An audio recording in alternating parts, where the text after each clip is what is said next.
Good evening and welcome to the March 27th, 2017 work session of Mayor and City Council and Planning Commission. This is a joint work session, I should note. Tonight we have one item on our agenda. It is the proposal for what we're calling the Kentlands Apartments. And I'd like to invite Jasmine Forbes to the podium to get us started.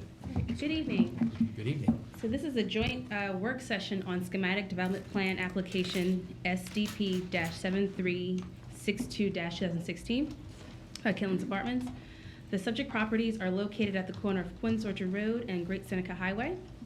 The request is for a two six-story apartment buildings and associated parking garage. The joint public hearing for this application was held on February 6, 2017. After the public hearing presentation, the Mayor and City Council requested to hold a joint work session with the Planning Commission meeting on March 13th, but due to the weather, the work session has been rescheduled for this evening. So during the course of the public hearing, there were a couple of items, major items that were discussed during the meeting, such as amount of traffic and student generated by this development, pedestrian movement, and loading and trash pickup. So those are just kind of a few things that were discussed during that public hearing. In response to those comments, the applicant has submitted a summary of responses, which can be identified as Exhibit 74 in your record. I'm going to pass the stage off to Jody Klein from Miller and Candy, who's going to introduce the applicant. Thank you. Good evening again. My name is Jody Klein. Hopefully you did find some value in the array we sent you, sort of the spreadsheet of your questions, our answers to that, sort of narrow some of the things down. Because of the number of issues and the scope of the issues that came up before, we could go lots of different ways.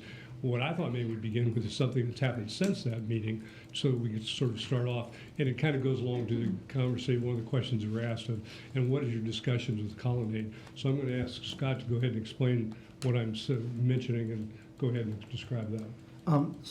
Thank you. My name is Scott Wolfer with Mazer Consulting. The first exhibit I'd like to show you is the Colonnade landscape area tabulation. And we put this together. This is from the plans supplied to us by the city. And it shows that of the Colonnade, because there were comments about the amount of green space that they had compared to our particular development. So they're at 17.85% green space. And the next slide is the proposed project. We're at 23.55% green space. So a little bit more than what they had. The other thing I'd like to show you is we're in discussions with the presidents of the various boards of Colonnade. And in the last discussion that we had with them, there's an area between the west end of our north building and the east end of their building that fronts on Quince Orchard. This area is within the development envelope or in the property of the proposed development, but it's under an easement to the Colonnades, and it currently has a large concrete pad, like larger than what a normal construction dumpster would be. So we proposed to them at the last discussion that we had with them to put into the agreement that if it was agreeable to them, we can't do anything with it because it's under easement to them. They can't do anything with it because it's our property. That we would work together and remove this concrete that's not used for anything. There's no construction dumpsters ever put there, and design that in coordination with them to be a green space to be shared between the two of us as a small pocket park. So that's one of the things that we've proposed, and we're trying to discuss that right now with the Colonnade and get into an agreement with them. And in anticipation of the question you'll ask probably later on, that is, those discussions continue. There is a draft agreement going back and forth. It's still got a lot of work to be done, but the discussions have been productive, and if I use the term cautiously optimistic that there would be an agreement, I think I can say that even more confidently tonight. In Ms. Forbes' introduction, she mentioned traffic because that was an issue of a lot of concern, and Mr. Mumpire was kind enough to come this evening. So what I was going to ask was to have Mr. Guckert, our traffic engineer, basically kind of just give you an overview of some of the issues that you folks had identified, and then you can ask questions of him or can ask questions of Mr. Mumpire as you see fit.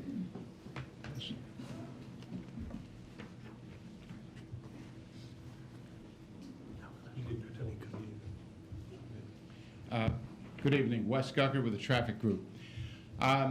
We have worked on this project for quite some time, and originally there were issues dealing with Maryland State Highway Administration, or MTA, as it relates to access and where the CCT line was going to come into play.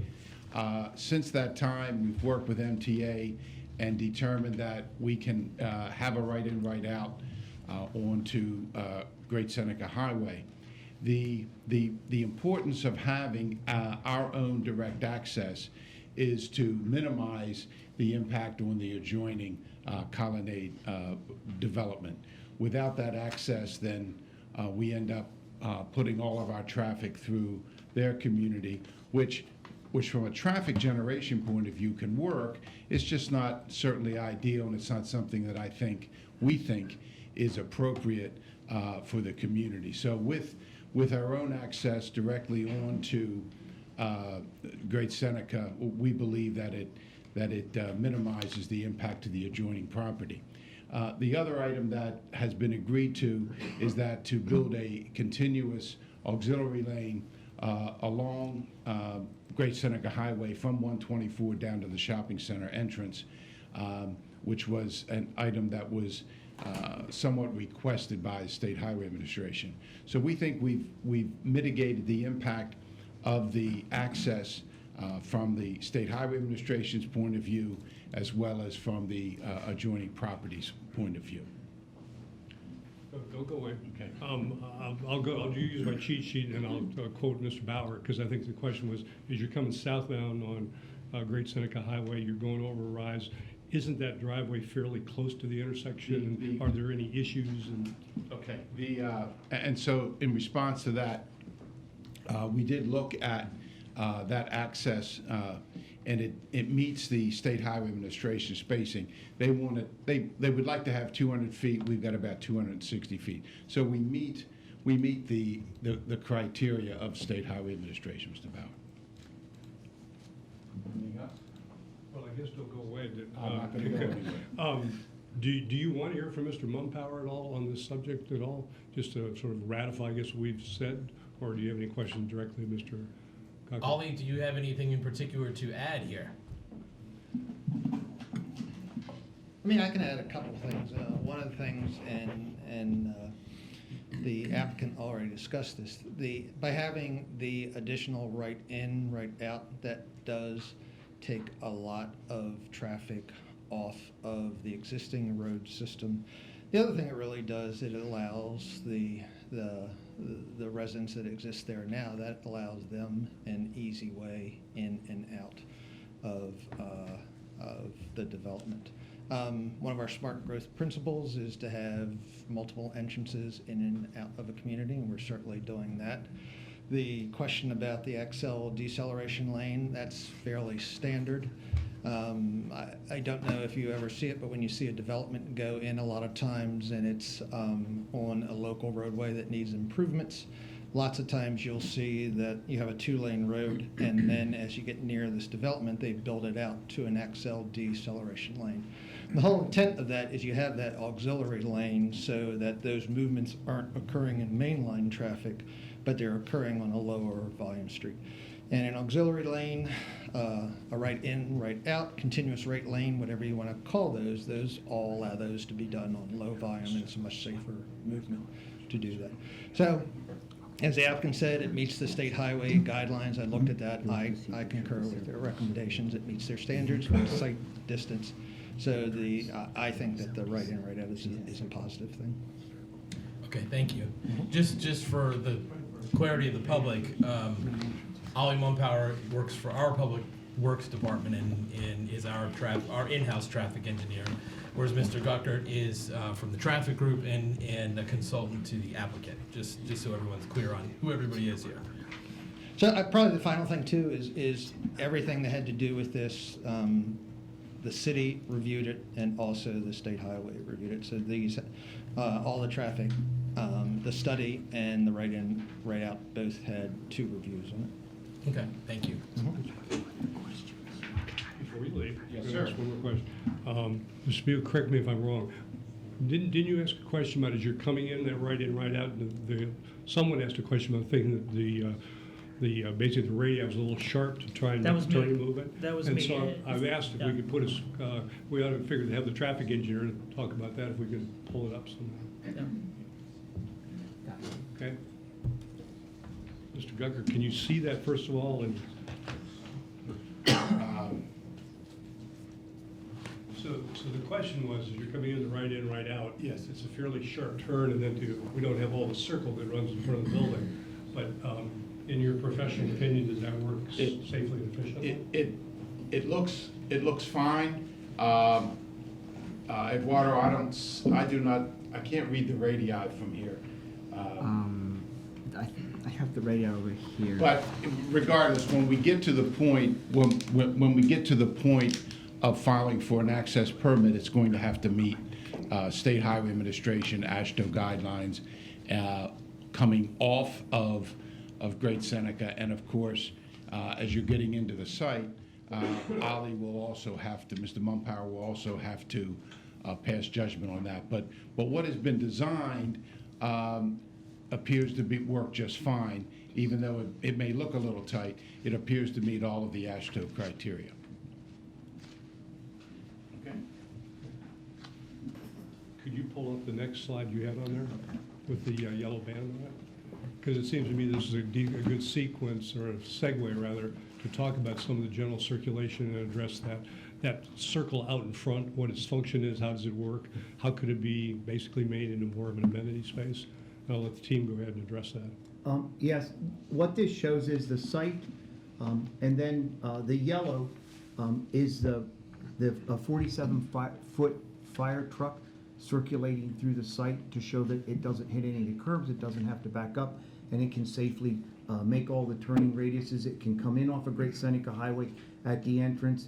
It can circulate through the site, through the buildings, around and back out, and not have any problems with movement of the traffic or anything. The next thing that this slide shows is we have a small drop-off area one way at the front of the building. We think this is important. It gets anybody that calls an Uber car or a taxi or is getting picked up by somebody, a place for them to pull in and park very temporarily, and two-way traffic still to flow on the outer side of that circle. It also gives a place for the UPS, FedEx, and the DHL delivery trucks a place to park, because all the deliveries of mail and everything will come in directly through the front door, so that they can park here and still and the circulation can still continue without having somebody sitting out in a travel lane with their four-way flashers on. There's two other things shown on here that we're asking questions. One was, where was snow removal going to be taking place, and those are the blue areas on the plan. There are several places where it just is logical to push snow down Granite Place 2 between the west side of the proposal and the east side of Colonnade and store it. So the blue areas are where there is locations for snow storage. If the snow was large like we got last year, where we got the 30 inches, somebody would come and haul it away. The management company would have somebody come with a front loader and put it on dump trucks and take it off the site.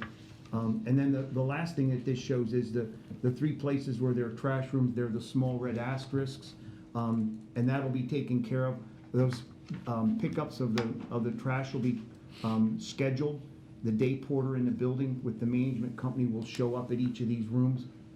The trash is kept inside the building. The totes will be rolled out as the solid waste truck shows up, loaded and then put back inside the building. And then there's one trash location pickup in the north building and two at the southwest corner and the southeast corner of the south building. And in both those places, there are loading spaces immediately adjacent to them so that traffic can still circulate through.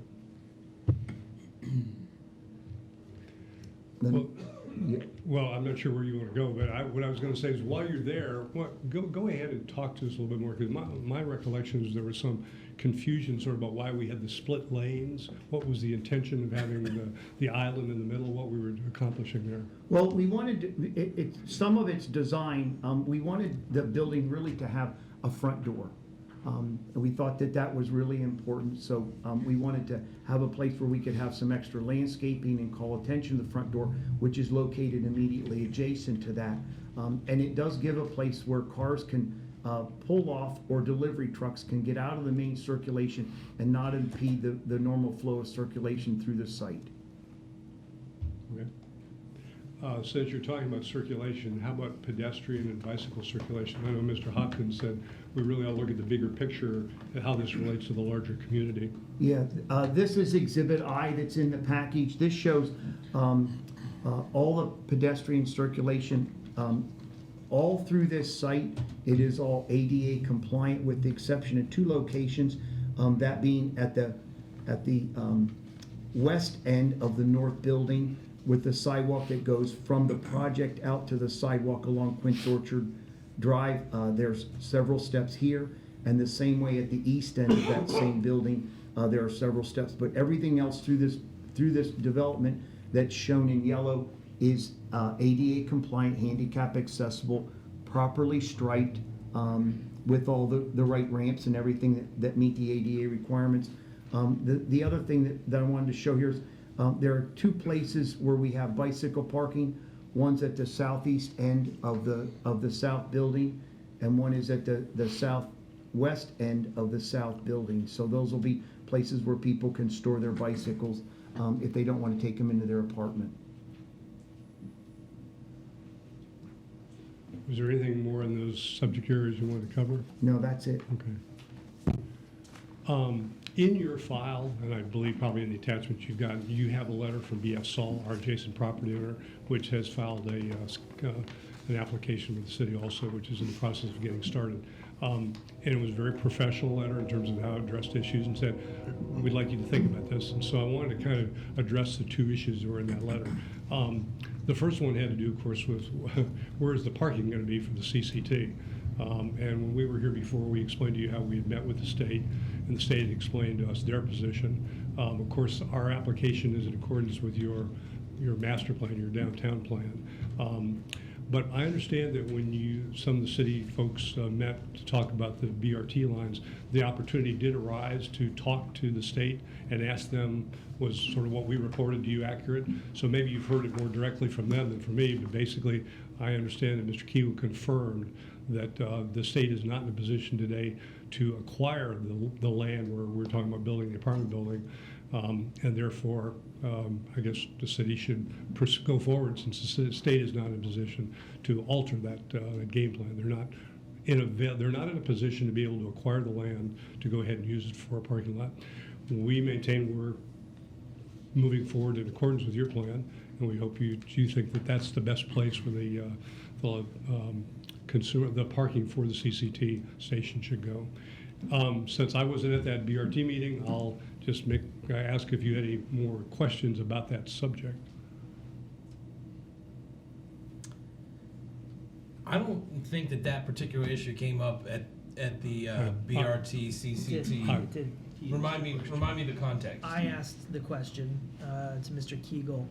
I can't quote verbatim his answer, but basically, We've got his letter, so yeah, I mean, it was consistent with his letter, and consistent with what you and the applicant have told us. I mean, I don't think it's right to characterize it as saying, hey, go ahead and build. I mean, Right. It was more like, yes, in the very long term, this was an area designated for potential parking space, but that's so theoretical at this point that there's no need to. He didn't seem very adamant that there was a need to reserve the space or avoid developing it. His primary concern was whether there was any effect, obviously, on the pathway of the CCT itself, which he did confirm there was not. Right. Thank Now you. it sounds sort of. Now it's coming I'm glad back, you. yeah. I'm glad you were Yeah. able to rattle that off. 'Cause Well, it's always good from our point of view that when you go somewhere else and you sort of cross-check things and you hear essentially the same thing. That's probably a better characterization of the state's position. We had a vacant piece of land. Hey, let's go get a vacant piece of land. Why worry about trying to squeeze it in somewhere else? But right now, they're not in a position to be able to buy them. We'd like to go forward with what we've got. The second part of the letter dealt with a very appropriate issue, and that is, I'll say, the subject of four-sided architecture, where Saul basically is concerned about what do our buildings going to look like facing what their buildings are. And I thought that this probably would be a good opportunity for us to address B.F. Saul's comments, questions, and then lead that into a larger discussion about design, which is you had a lot of questions about before. So I'm going to let Scott, Mr. Dunning, our architect, kind of pick it up from there.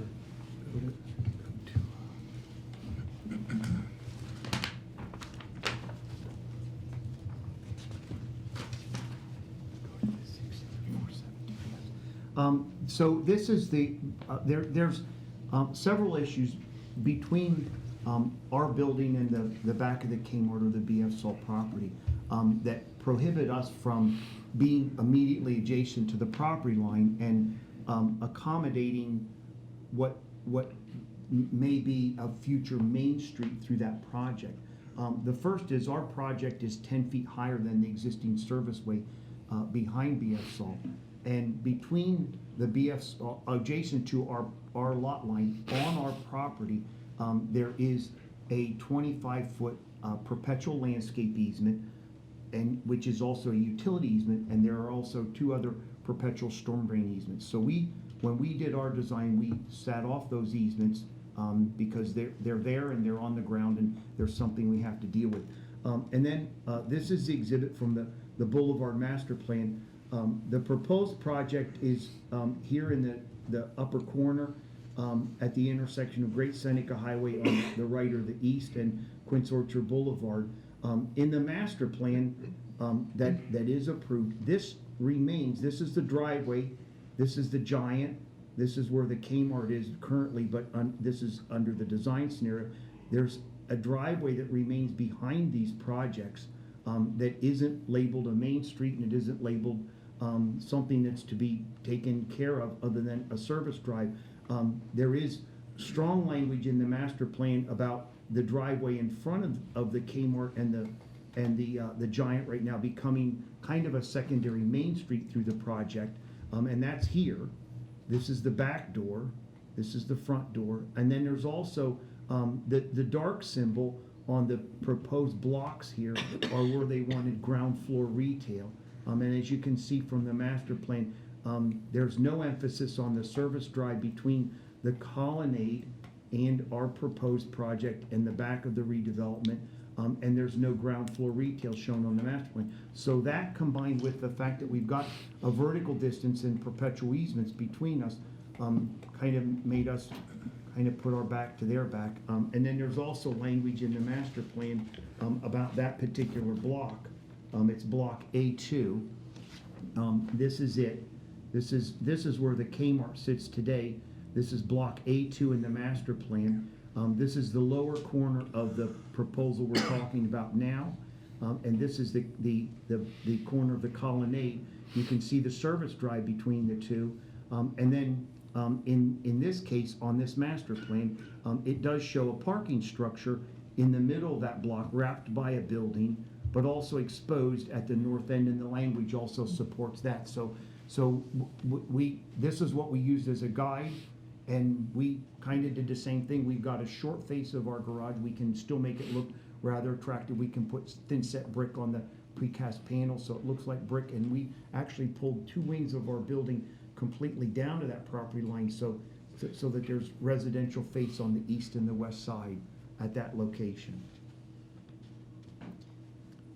Is there also potential future cut through on the southeast edge of the Colonnade development?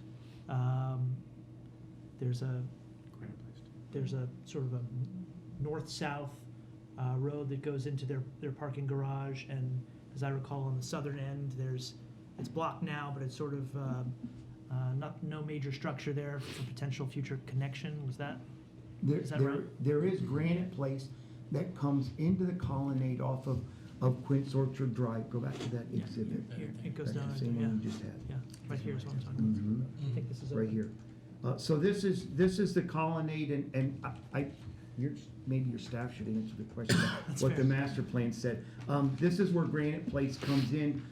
It currently looks as if it could go through the building, and there is language in the master plan about a connection being there. But that's a future project future considerations and not something I'd like to get into today. Fair enough, just thought I'd ask about it. Uh-huh. Well, and we thank Saul for meeting with us and sharing with us their plans.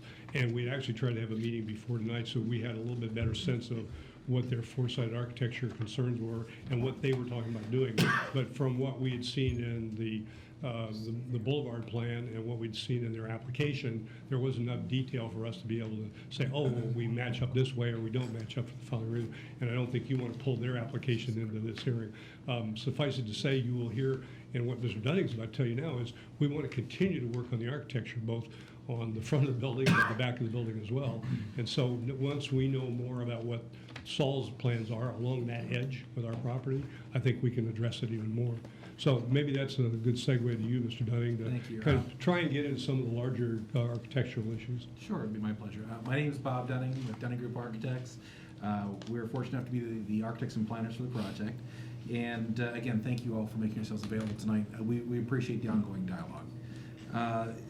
With respect to the four-sided architecture that was just referenced, we don't disagree. We actually agree with the idea of making sure that we don't end up with a raw parking garage exposed even towards the back of the loading dock of Kmart currently.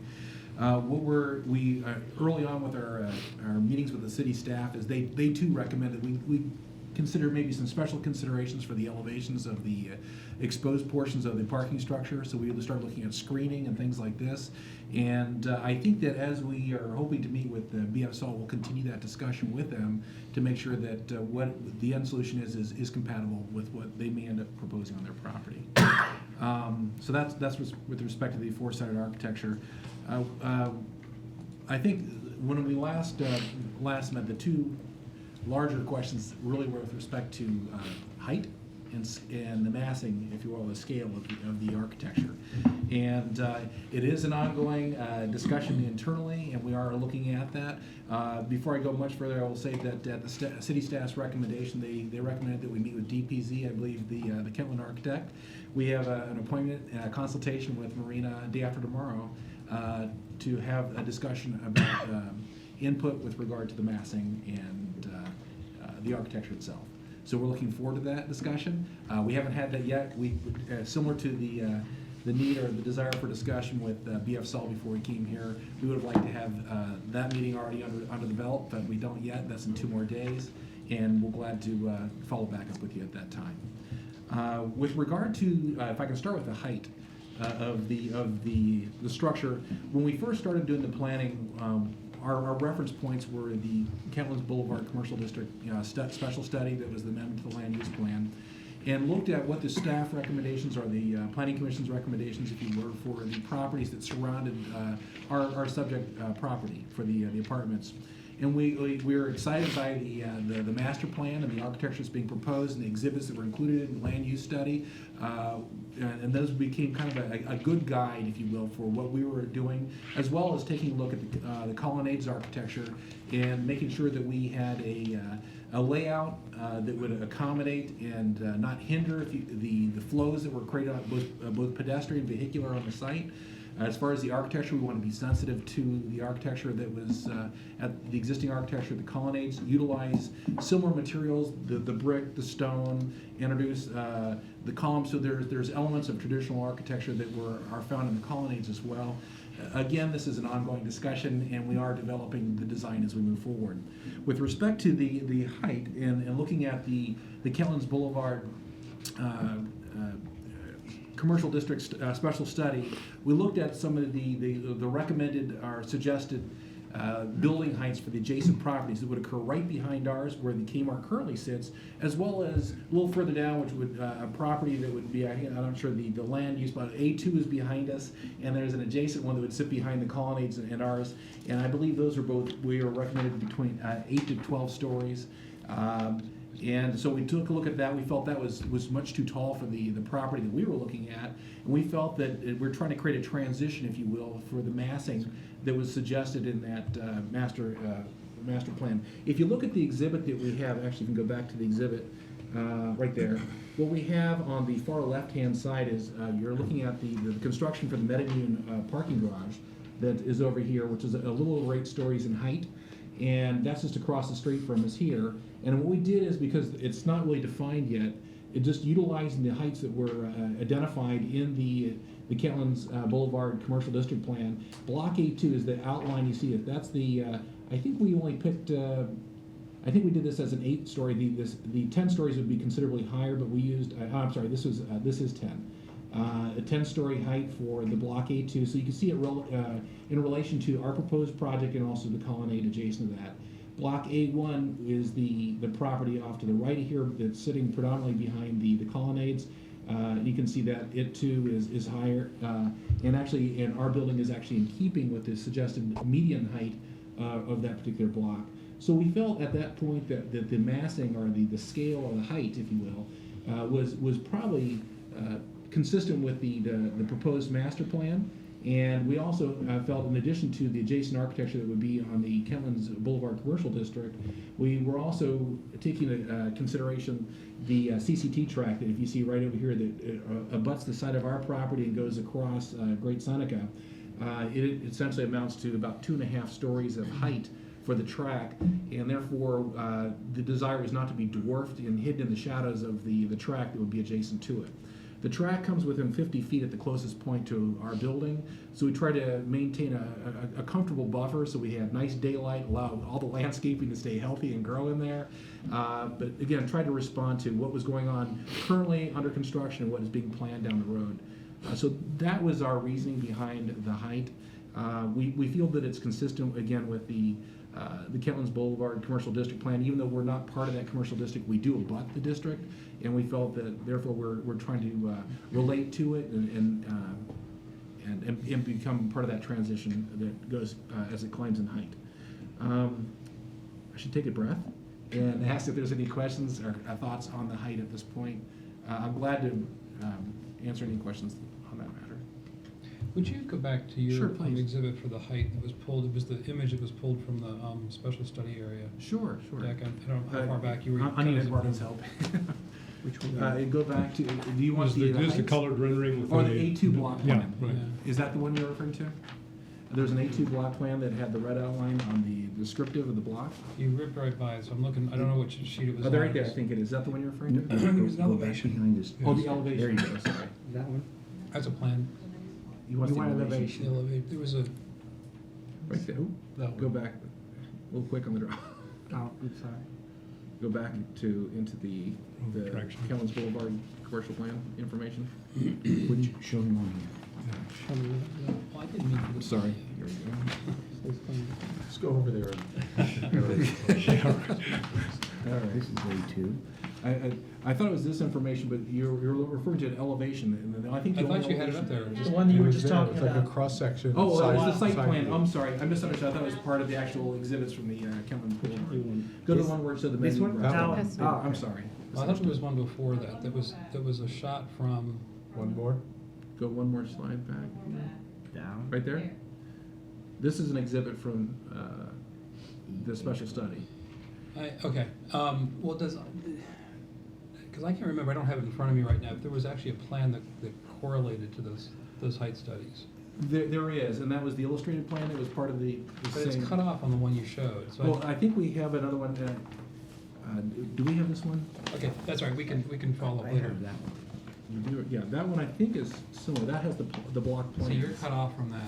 Oh, we're Yeah, kind of, we're yes, and we're on the top of that, you can see the outline of the colonnades, we're kind of just the parking lot. You see. Your block was really not addressed in the master plan. For whatever reason, back when that plan was put together, it was assumed that that block was gonna stay with, one-story retail / restaurant building. Isn't that correct? There. Well, no, That's it was actually approved for multi-story office building. Yeah, it was office. I remember the Yeah. office plan, Okay. but it is. Mr. Bauer, do we have the exhibit you're looking for? If I may interrupt, it was not included as part of the master plan because at that time, the property owner had been vested with the office building and with the colonnade plan, and so they chose not to monetarily participate in the master plan, so the property was not included. Right, I thought it was left out for some reason, yeah. So, you covered a lot of ground and a lot of issues, so let me just Sorry, I address. didn't mean to skip. That's okay.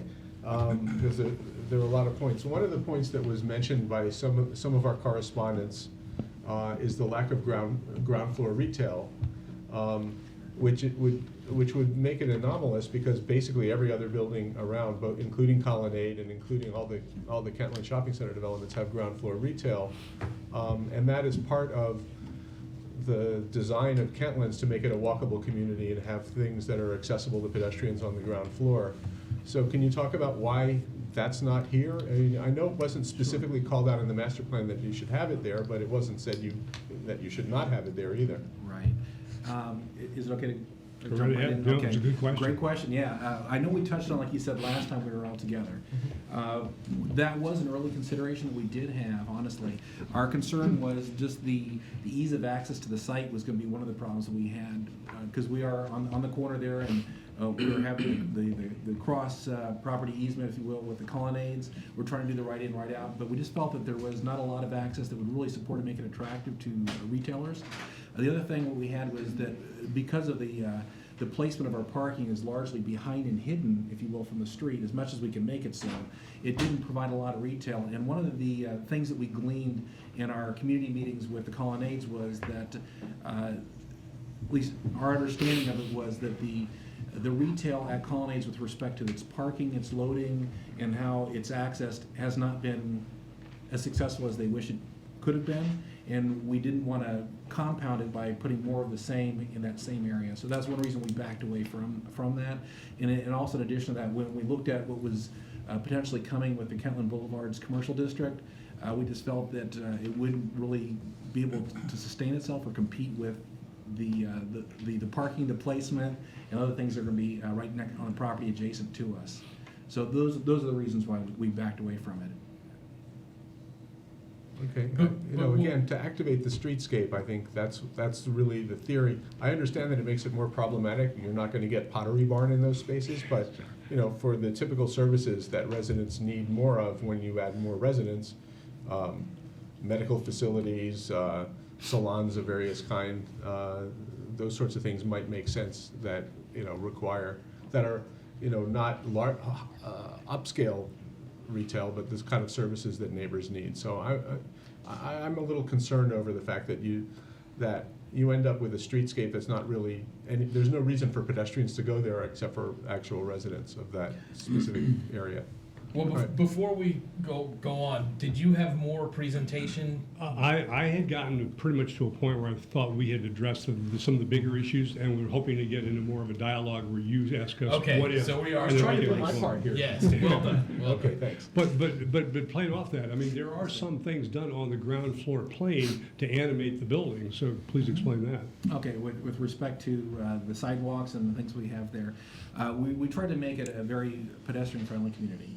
Granted, we don't currently have planned any commercial uses on that ground level. We just felt that what we were trying to do is trade off with a little bit wider pedestrian avenues, if you will, or pedestrian sidewalk areas, more landscaping, as much as we can put in around the perimeter of the building. I think Scott addressed some of the percentages that we had there. Again, it definitely was a consideration. We tend to push mixed use where we can, but we tend to slow the conversation down when it doesn't seem to make sense. And honestly, when we looked at an internal, in all honesty, we love pursuing that. It just didn't seem to be a good fit for the property for the reasons that we mentioned. Are there any facilities, albeit just for the residents of the building, that are on that ground floor plane that would basically, community areas, exercise yes, I'm areas? sorry, I misunderstood. Yes, we do have a lot of the building amenity spaces. We will have on the ground level, there will be fitness centers, there'll be meeting rooms, party rooms, their gathering areas just in general. It also will have access straight through to the courtyard area. We'll have the outdoor patios, the pool, in those outdoor amenities. So we are trying to put those things at the street level, introduce more glass is our desire, so that you'll see the activity and it'll make a visual connection is what our desire is. Could you tell us just a little bit about the building construction? So is there a type 1 podium to this building? Yes, yes, there is. Because of its height, we anticipate having the concrete podium would occur between levels 2 and 3. Is there an image we should put up here? Other than just the building elevation, and I don't know that That's fine. I didn't prepare like a cross-section, So- but you're exactly right. It was a concrete podium proposed between levels 2 and 3 that would allow us to build, we'll call it wood frame construction on top of it for 4 levels. Above it. So, Yes, sir. So below that podium level, Is you're, type you're 1. building a type of construction that is already sort of rated and contained from a code standpoint for assembly and retail and merchant. Yes, it is. So you could, in the future, should the need arise, be able to put retail in there fairly easily, or something else.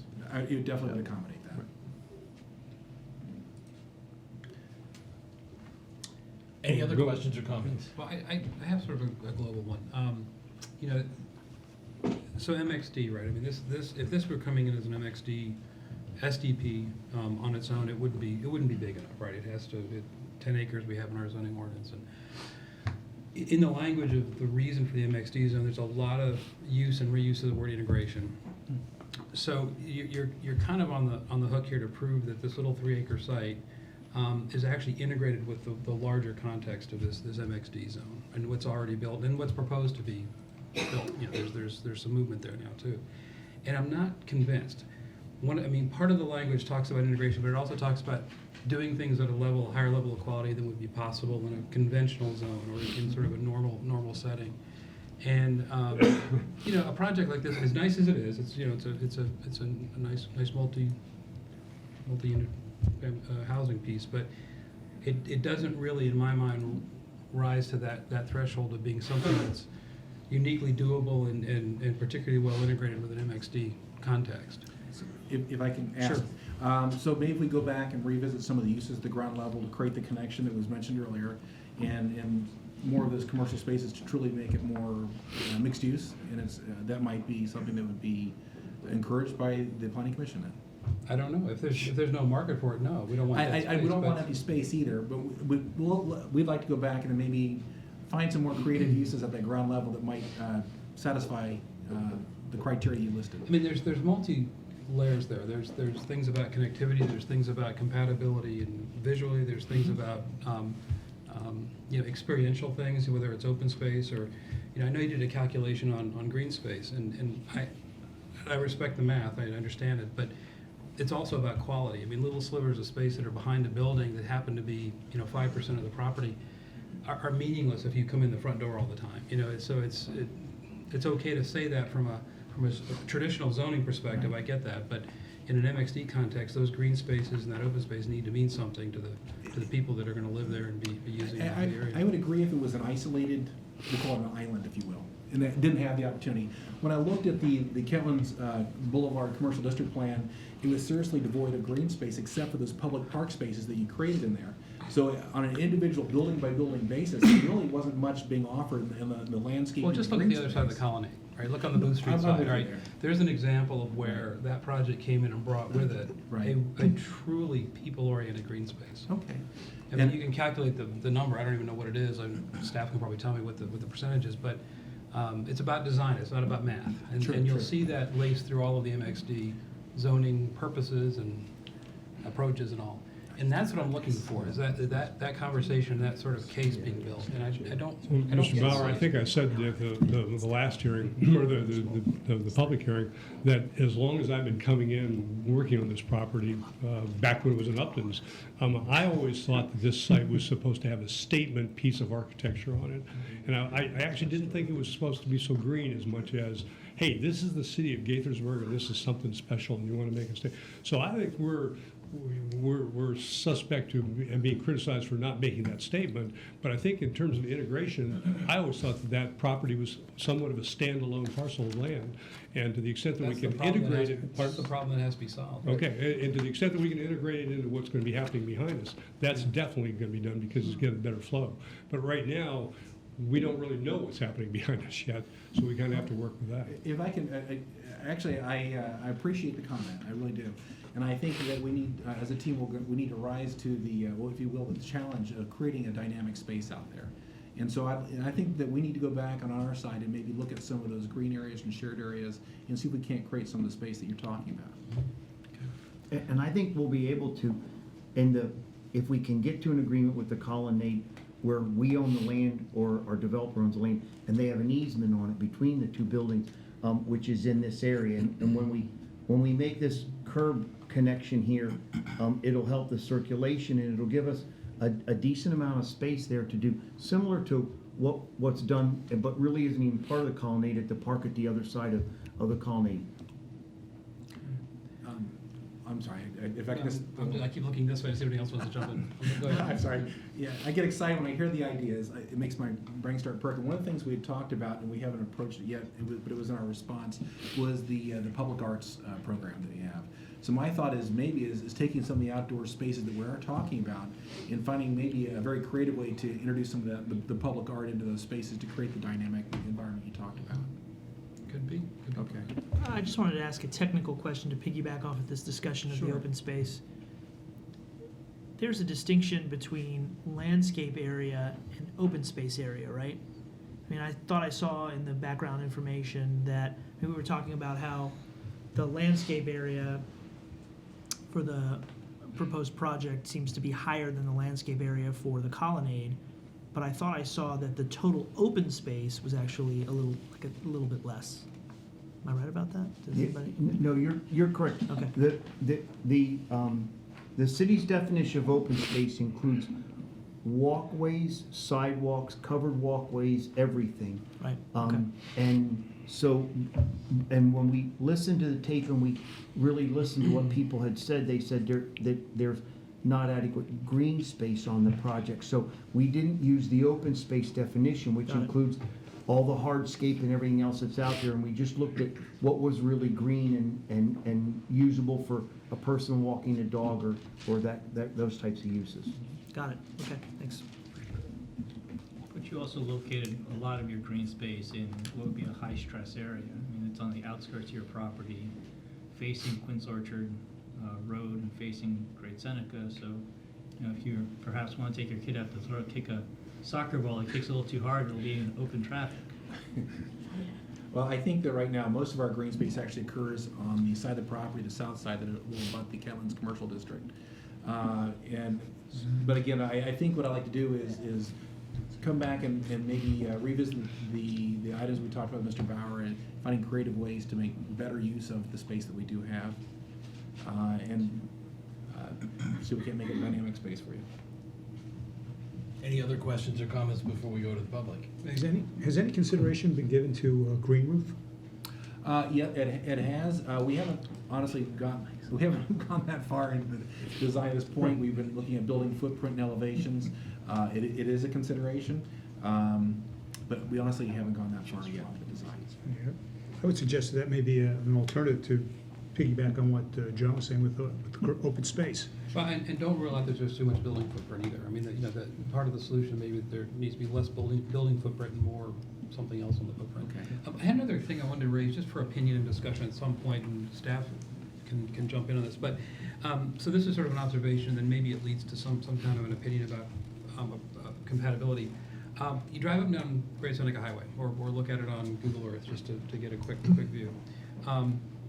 Generally speaking, it's a highway. It's a 50-mile-an-hour highway, and curb cuts or crossings or access to it are generally streets, not private drives. There's some exceptions. There's 5 of them I found along the way. There's a treatment plant at the back door to, MedImmune. There's some gesturing too much. There's a couple of right-in, right-out auxiliary entrances to a couple shopping centers, but generally speaking, the main access points are streets, named streets. They're public streets. They get you somewhere. And this would not really be that. This would be more of a private drive or private access. So, given the mounting traffic issues on Great Seneca Highway and other roads, do we really want to continue to puncture holes in it and allow local access? Is that an appropriate thing to endorse for something like this? It's really just a question, as opposed to understanding this parcel as essentially the back of the parcel that's contiguous to the B.F. Saul property that then fronts Main Street, which, believe it or not, it's Main Street that runs past Lowe's. Did you know that? So you all did, of course, yeah. So the idea being that that's really the access point, and someday may become more pronounced than it is now. It looks almost just like a shopping center driveway, but and what this ought to be thought about as the backside of a parcel that's interconnected internally, as opposed to dumping right out onto Great Seneca. It's just a question for opinion and some consideration as you guys think about it further on. I think it's a very good point. Definitely. I had a couple. Yeah. Go ahead, please. So Exhibit 74, which is the question and answer chart, Yeah. the very first question was the one about school capacity, and you all had mentioned, I guess on the second page, that you had reached out to MCPS and were awaiting some additional information to get a comparison between actual numbers and projected numbers from the Colonnade project so we could sort of compare. And I know you had provided the numbers from 2012. I'm wondering if you've gotten the update yet for any new numbers. I did ask Mr. Gallagher if he could provide updated numbers for Colonnade, and we gave him one or two other Kentlands apartment projects and asked for the pupil generation from that. And when I sent this to you, I didn't have an answer, and I eventually asked if the city could help me get it because I have not heard yet back from Mr. Gallagher. Okay. And I'm going to guess probably. We have gotten a hold with someone from MCPS, and we'll get Jasmine, those. if you can just. Sorry. Yeah, there you go. We did get hold with Mr. Gallagher, and we'll get those actually today, and we'll get those numbers as soon as possible. Right. Great, thank you. And then, as a service to our colleague, Mr. Sesma, who is out ill tonight, who has texted a couple of thoughts that he would like shared, I'm going to just relay his questions and concerns briefly so they can be on the record here. These are his thoughts, not mine, although I may agree with some of them. He remains concerned about circulation for residents leaving and entering the project by car. He says it seems anyone needing access to or coming off Quince Orchard Road will use the Colonnade streets, and likewise, Colonnade residents will drive through the project to gain access to Great Seneca. And he also asks, why should we consider this project in isolation from the rest of the Saul Kentlands commercial plan, and how can we make this project integral to the overall plan?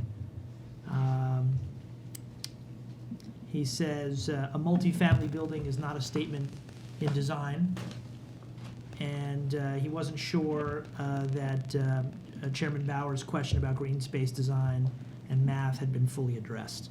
That's all I've got from Mike right now. I'm sure he'll send us more. So let me piggyback on Mike's point there. Although we're going to be considering each of the proposals essentially on its own merits, the fact is that on the horizon are a multitude of apartments that are being proposed for an area, less than a mile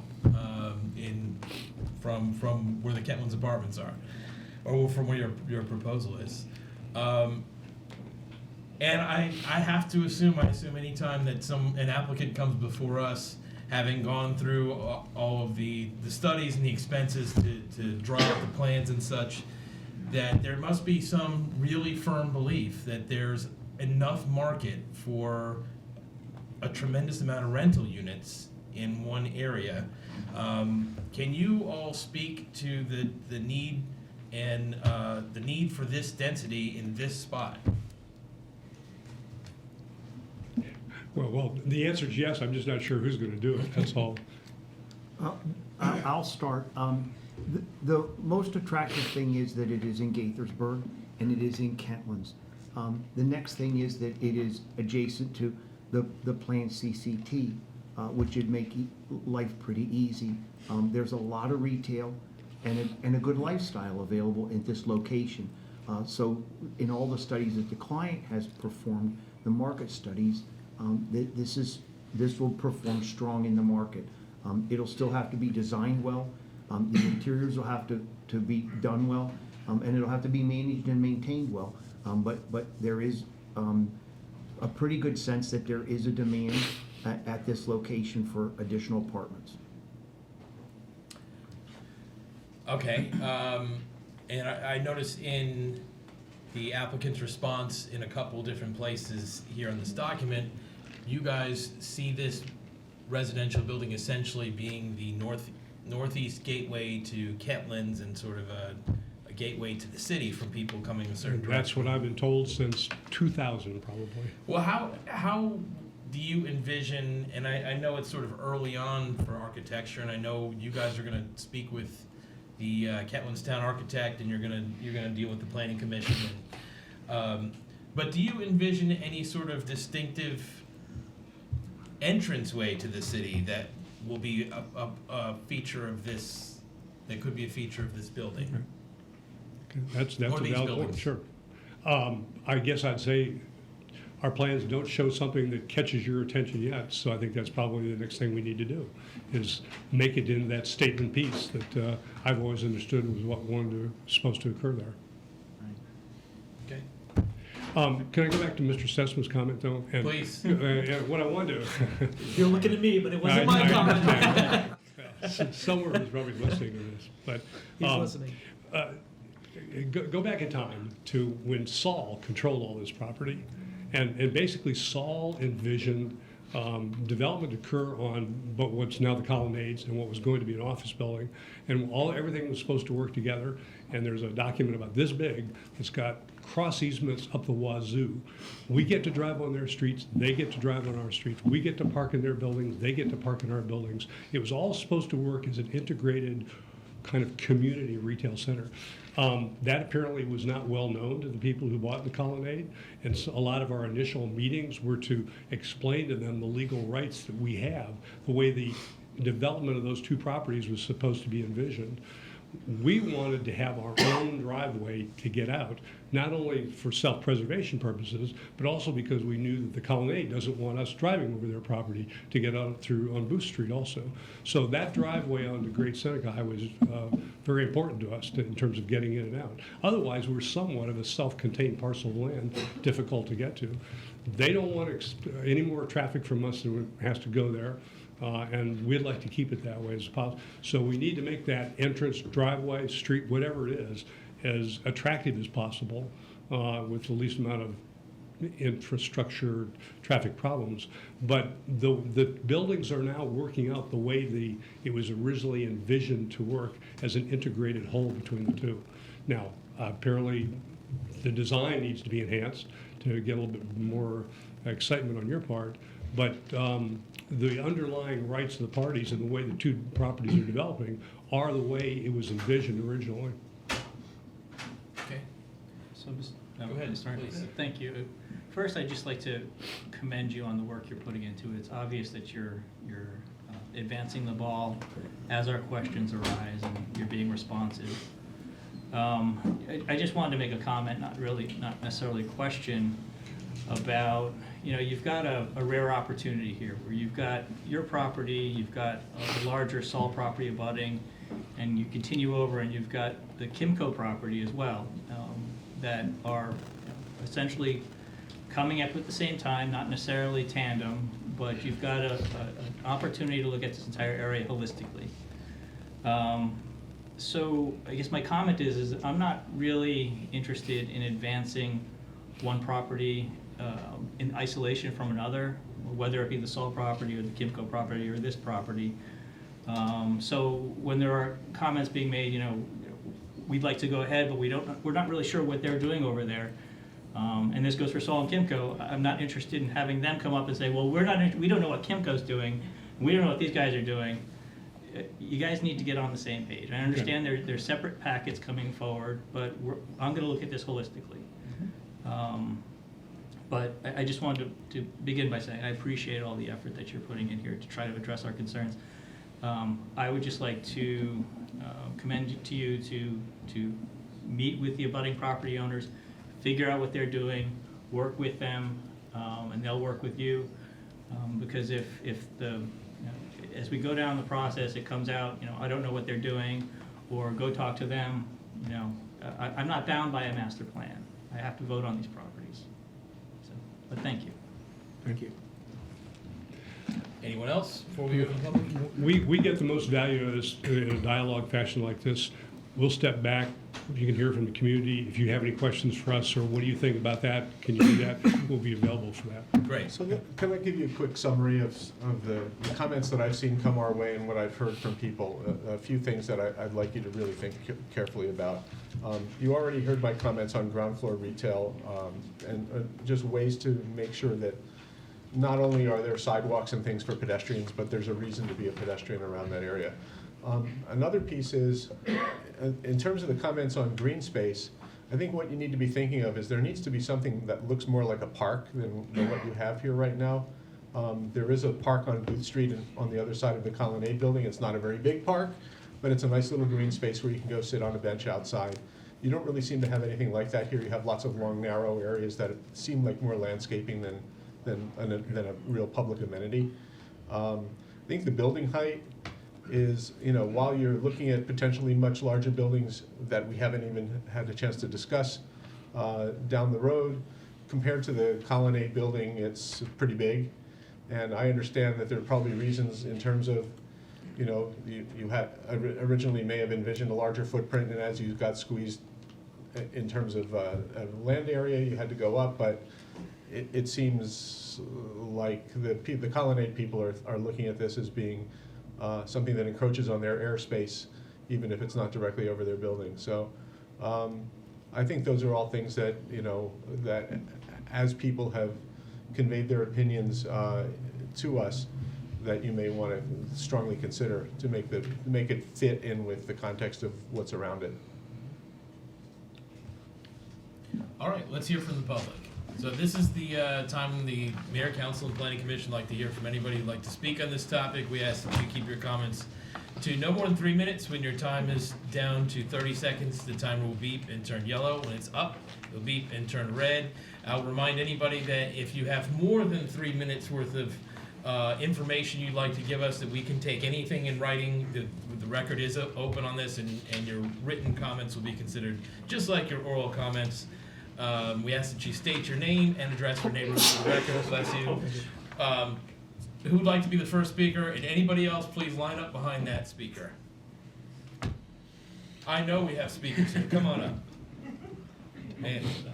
And anybody who'd like to speak, please line up behind Manny. It's like your campaign committee. Good evening. My name is Manny Cementeris. I'm at 201 Sportsman Way, City of Gaithersburg resident for 31 years. Mayor Ashman and members of the City Council, good evening. For the next 3 minutes or so, close your eyes and envision a painting called Gaithersburg. Look around the canvas and pay attention to the beautiful brushstrokes of culture and diversity that you've created. Pay attention to the daubs of brilliant paint made by the palette knife as it created rich, diverse communities, neighborhoods, and strong, viable businesses. Finally, take a look at the vivid painterly effects that illustrate years of hard work and artistic planning. Gaithersburg is a big, beautiful picture indeed, and it's truly a wonderful work of art in progress. But within the beauty and function are areas of the canvas that are in need of restoration, other areas where the canvas is torn, and still others where the canvas is somewhat blank. And these blank areas are what bring us here tonight.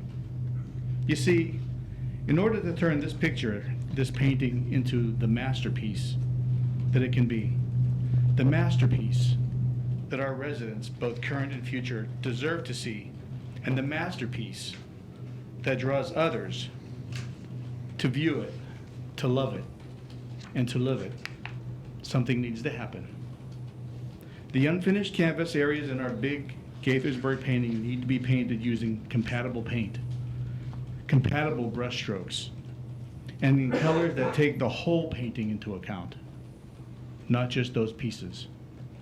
The blank canvas areas simply cannot be completed in isolation. Rather, they have to be in harmony with the entire painting. You see, the completion of Gaithersburg, the masterpiece, is one that requires a strategic, not an isolated transactional solution. It requires you to plan this big picture called Gaithersburg. This is the path to an amazing work of art. Gaithersburg, the masterpiece. And I urge you, members of our City Council, to be the examples and the stewards of strategic and balanced solutions based upon this big picture. Gaithersburg, the masterpiece, is entrusted to you, and each of you hold that brush. Thank you. Thank you, Manny. Demetria. Good evening. My name is Demetria Cementeris. I reside at 201 Sportsman Way in Gaithersburg. And I'm here because I believe in smarter growth, that everything that is decided on has to fit without overburdening what is already in place. Your constituents see this particular development and projects that are forthcoming, and we want to know how they will fit into the Gaithersburg we now reside in. How will it help us? How will this project enhance our daily lives as citizens of Gaithersburg? As a classroom teacher, I want to know how this project and the projects that are developing as we speak are going to impact our children and our already overcrowded city schools. As a classroom teacher, I was deeply saddened and disappointed by the fact that City Council showed little regard to our city schools and children when 150% capacity was introduced and accepted. Is it fair to your constituents to put undue burden on our schools? The infrastructure of the school building itself can withstand only so much. Why should our children be asked to bear the burden of your decisions to add more students to already overcrowded schools? This new project and upcoming projects will adversely affect our schools. And that is why we can't look at each new development in isolation. This, to me, goes against building our city responsibly. I implore each of you to stop. Take another look at how things are done and show your constituents that you're listening to us and you are making the best decisions for the people of Gaithersburg and not for those who have much to gain monetarily. Stand strong and speak for the people of Gaithersburg. Speak for the children. They deserve it. Thank you.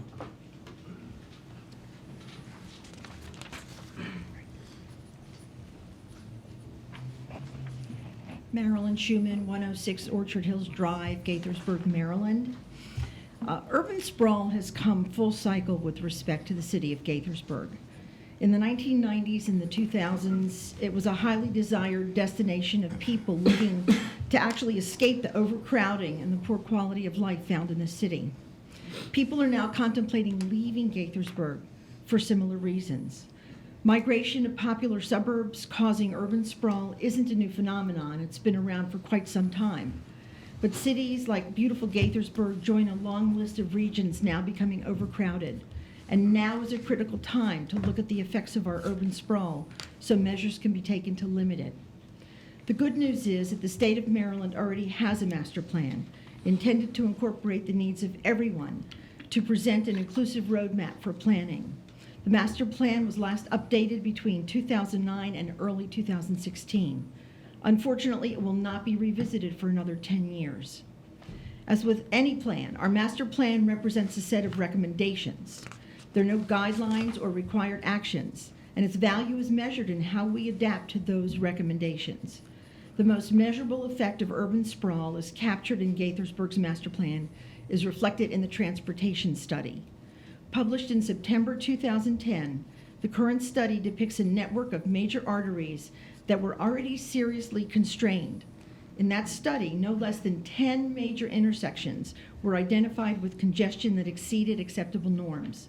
7 additional such intersections were found to be rapidly approaching critical levels of congestion back then. Most of the data supporting these concerns is now almost a decade old. Since that data was collected, Gaithersburg and its surrounding municipalities have encountered double-digit growth in their resident populations and commercial partners. The city of Gaithersburg and Montgomery County, to their credit, did make some adjustments to some of the critical intersections, including extra traffic and turning lanes. However, these corrections were intended to reduce the worst of the congestion reported in 2010 per the 2007 data. Anyone who drives our highways during rush hour knows that congestion has gotten much worse in the last 5 years. And here we are now, 7 to 10 years later, relying on outdated and inaccurate data to make growth-related decisions that will impact us for decades to come. Our planning has become entirely reactive instead of proactive. The master plan was to have given us a vision of the future when in fact it's being viewed through a rearview mirror. And instead of just trying to fix our past sins, we should be trying to avoid future ones. Smart growth tells us to pause and take a deep breath. Allow transportation to get ahead of the growth curve instead of racing to catch up to it. Urban sprawl does not provide quality of life for the residents of Gaithersburg. Thank you. Thank you. Tom.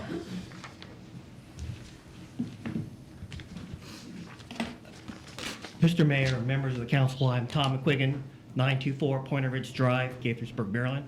I've lived here 32 years. I have not testified here in quite a while. When things are going well or our lives are busy, we trust that this body is doing its best for its citizens.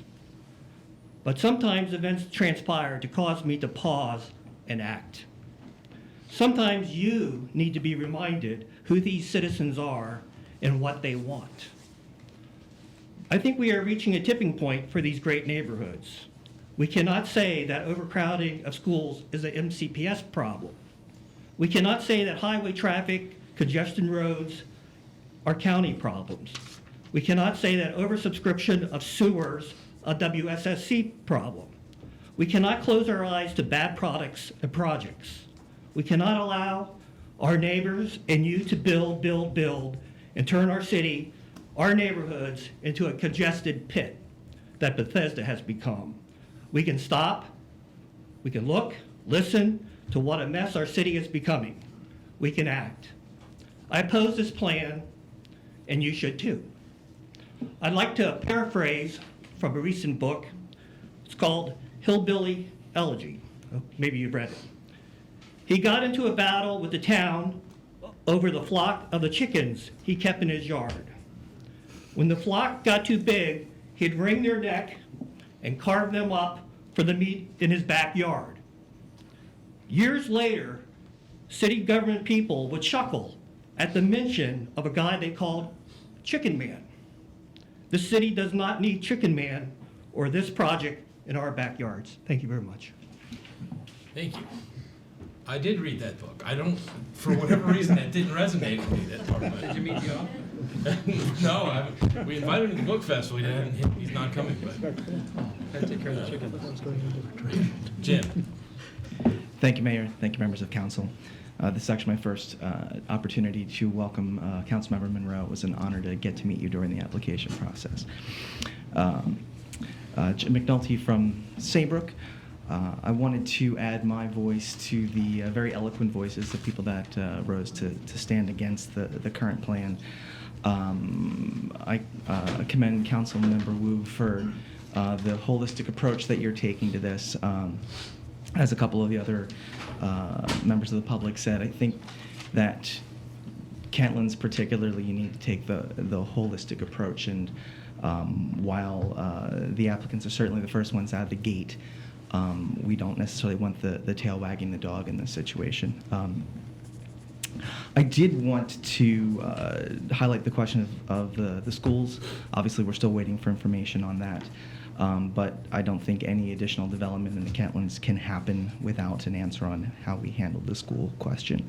But number two, Mr. Bauer brought up the possibility of looking at this parcel that's before us today as more of ingress and egress to the Saul properties. And I want to draw your attention to two pieces of correspondence that were entered into the record, one from the council for the colonnade and one back from Mr. Klein's office, I believe, talking about the right-of-way that they have between the parcels and the concerns that the applicant had over the colonnade objecting and sending a letter to the city saying that they were going to, if their public safety concerns were not addressed, that they were going to address the city, asking them to help move the egress, the cut-in, to which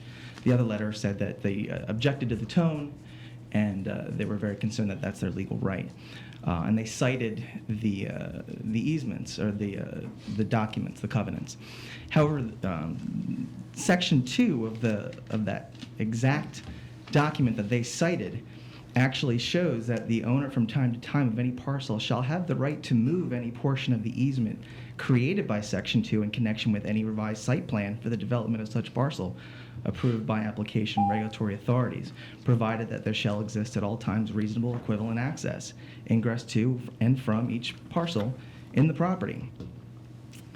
So I wonder, could the new curb cut that the applicant is looking to get from State Highway to Great Seneca qualify as allowing the parcel to move their egress? So I know that the concern of the applicant is making sure that you have enough way to come in and out. I'm just wondering if the things that are being made available will satisfy that requirement. Thank you, Jim. And if you didn't finish what you need to say, again, submit it to us in writing and we'll get back to you. Mark O'Connor. Good evening. Mark O'Connor, 201 Sportsman Way, Gaithersburg. Ditto a lot of the comments prior to me coming here. I did submit my comments through email, so you'll see a lot more colorful comments via my email than tonight. But I do want to say my biggest concern is infrastructure, the overcapacity of schools, quality of life really is what this comes down to me. Several comments were made by several people about not looking at this in isolation, and that's incumbent upon you guys to take a look at this holistically, as many have been saying. You need to look at not just this community, you need to look at communities throughout Gaithersburg and communities outside of Gaithersburg that are impacting quality of life within Gaithersburg. So, for the record, I do oppose this development. I oppose it primarily because of overburdening the roads, overburdening schools, and quite frankly, just my quality of life. Go out on a Saturday afternoon to any of the local strip malls. You can't find a parking spot. You can't get around. It's just very difficult. So, with that said, thank you for your time. Thank you. Come on up.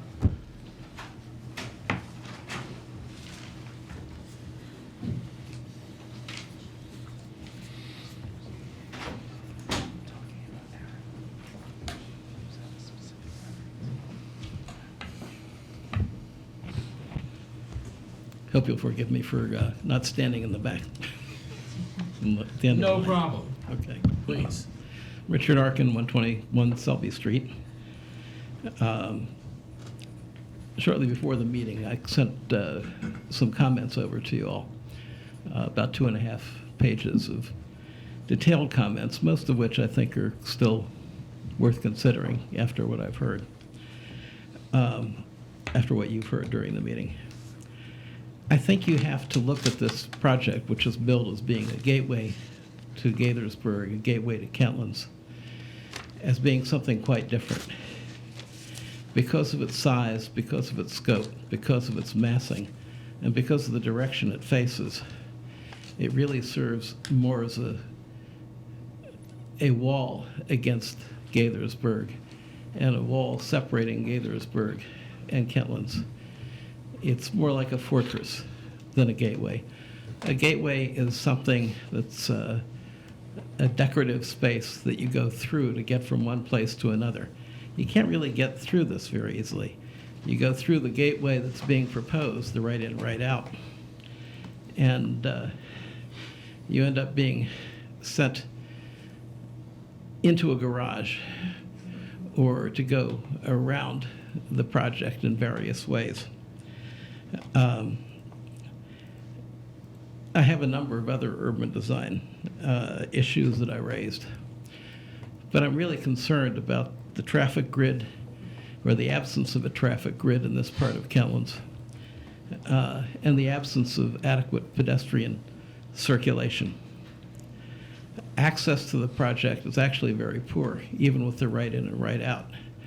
The right in, right out works best if you live in Germantown, or if you live on either end of Quince Orchard Road and you're coming into the project. But once you come in, you can't get back home. You've got to take this rather circuitous route through Kentlands and through the city to get back to where you came. Most of the traffic and the studies that were presented by the developer show that less than 20% of the traffic into the community will be from the north. Most of it will be from the south. Now, in the morning, the ease of egress from the project to the south will work very well, but in the evening, it doesn't work so well.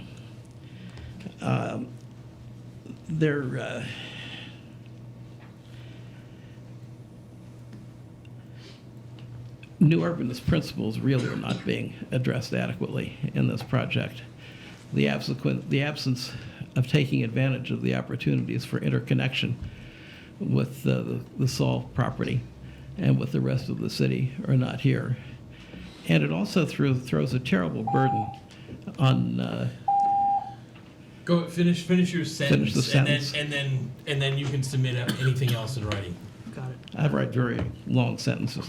I finished the first half of the thought. sentence. Okay. Independent clause. You're working on that. However, it throws a big burden on the citizens, the residents, the co-owners of the colonnade, because Okay. Let's leave it there. Just submit the rest, Dick, if you don't mind.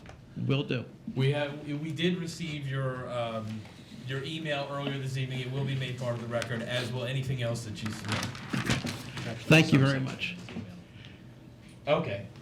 Okay, cool. Do we have any other speakers on this topic? Not? Oh, we do. Okay. Mary, come on up. So I'm Mary Failing, and I really was not intending to speak tonight, but I do guess I want to go on record of saying I'm lived within a mile of the property for 31 years.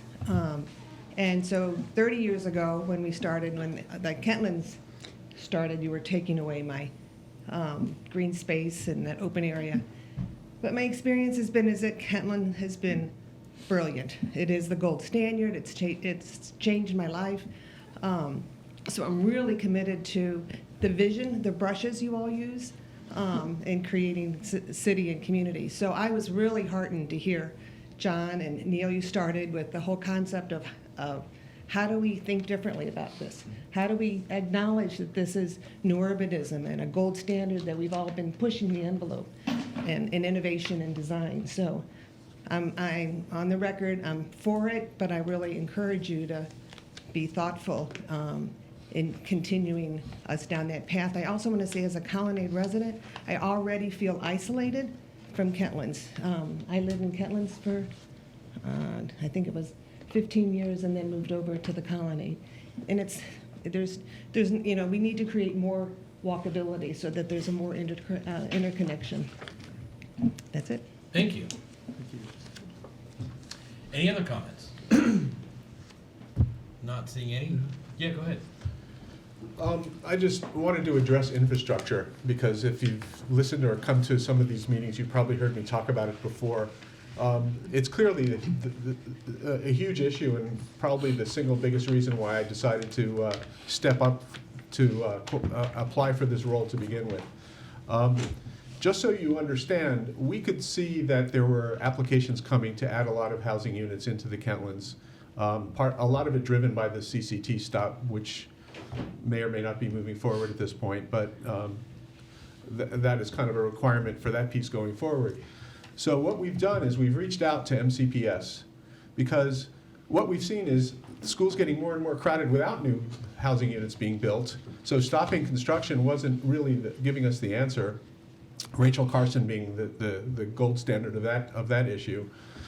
We had several good meetings with MCPS leadership. The challenge with MCPS has been that in the past, they won't commit to building more school capacity until we commit to building more housing units. But we are not comfortable building more housing units unless we know there's more schools coming. It's a really vicious cycle, chicken and egg situation. But there's new leadership at MCPS, and what they told us is that they're not permitted to commit to something in the budget, but they're willing to sit down and talk to us and say, look, if you've got this stuff in the hopper as potential plans that you think might potentially go forward, we'll start thinking about what we would do to alleviate the situation, and that way you can present a solution.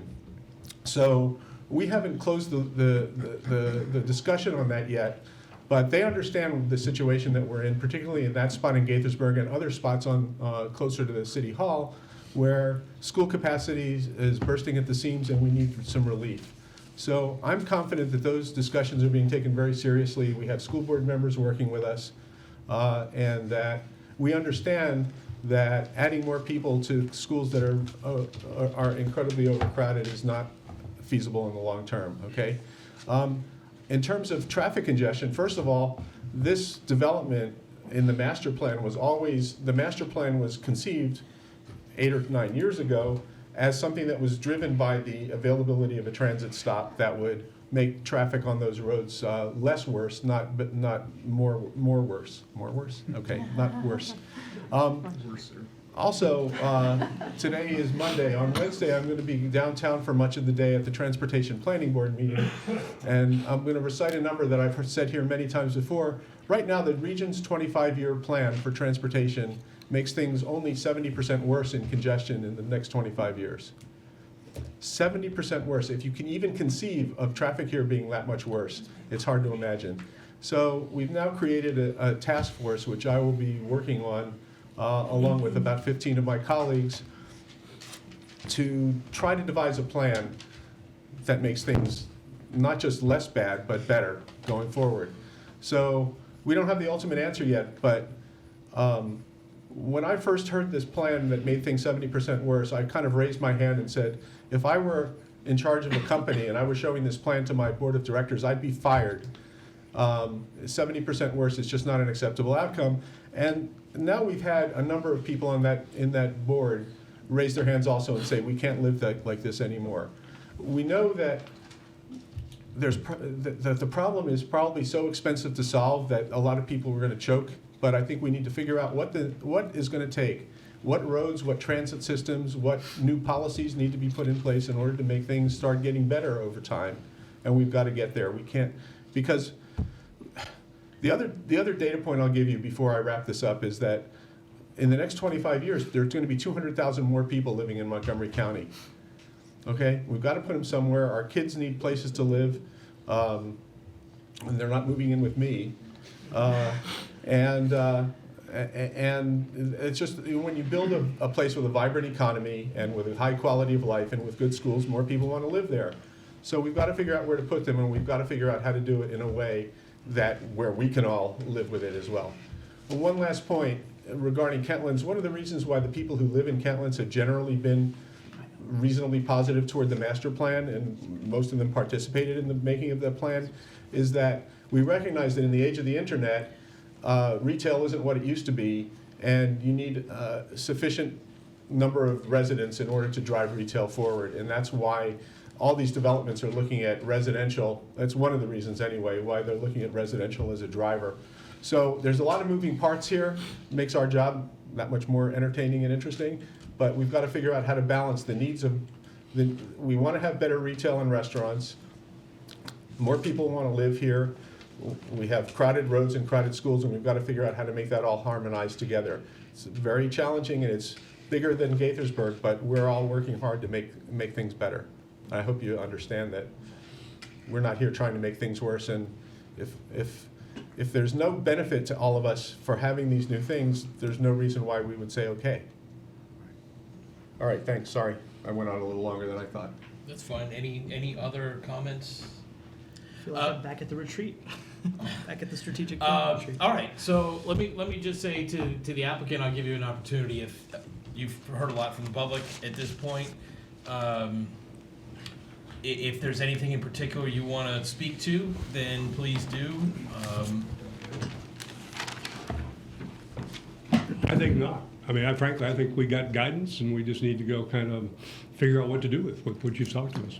Okay. Yeah. Okay. Jasmine, you want to come back up? What do we think? What do we think should be the next step here? I'm looking for direction from Marion City Council on what do you want the applicant to do? Talk to Saul. Yeah.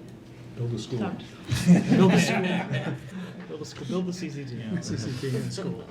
Well, I think candidly, I can't imagine the plan in its current form going to planning commission with much of a positive recommendation at this point. I mean, I'm not going to speak for the commissioners. I'm certain that there'd be lots of discussion before we came up with that conclusion, or even if it moved along. But personally, I think there's too many issues in play and too many issues unresolved to consider this a move forward position for us. But Isn't the initial meeting for Saul in the next month? Next week, I think. Yeah. Yeah. What- Next week. What's the feasibility of another work session where we are holistically looking at the various projects? Maybe sequentially at the same meeting, but. Wow, that would be. I mean, we did have a charrette. I don't think the desk is long enough for all the applicants to sit, but. Does that cause any legal issues? Where's Frank? There he is.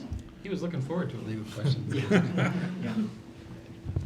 The question of asking a bunch of, if they have actually put in an application, certainly.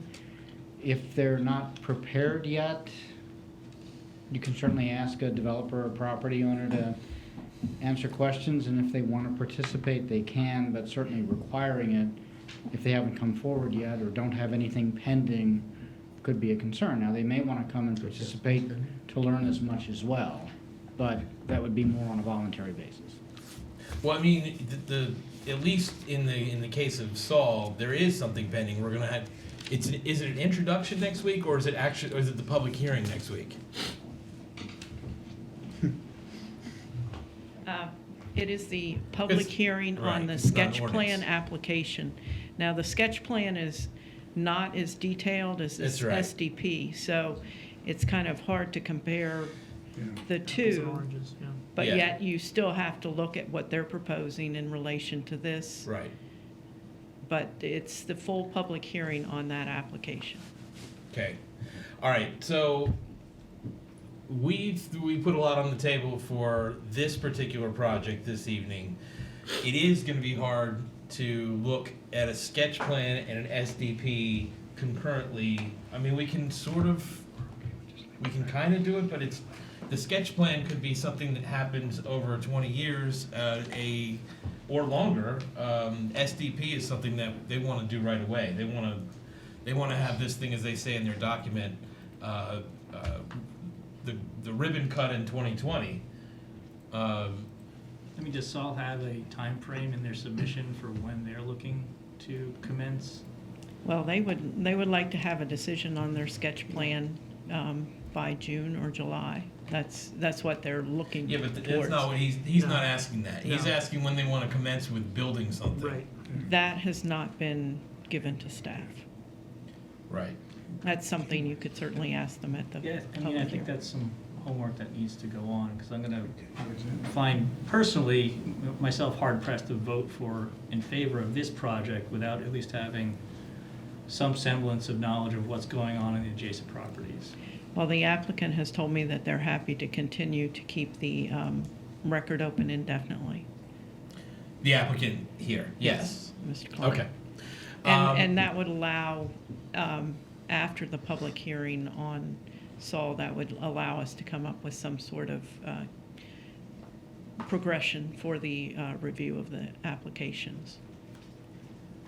Okay. So maybe put it a different way, that we have an applicant before us who's incentivized to take whatever information is from the Saul SDPs and integrate Sketch plan. that. In some, sketch plan, sorry, and integrate that into their proposal.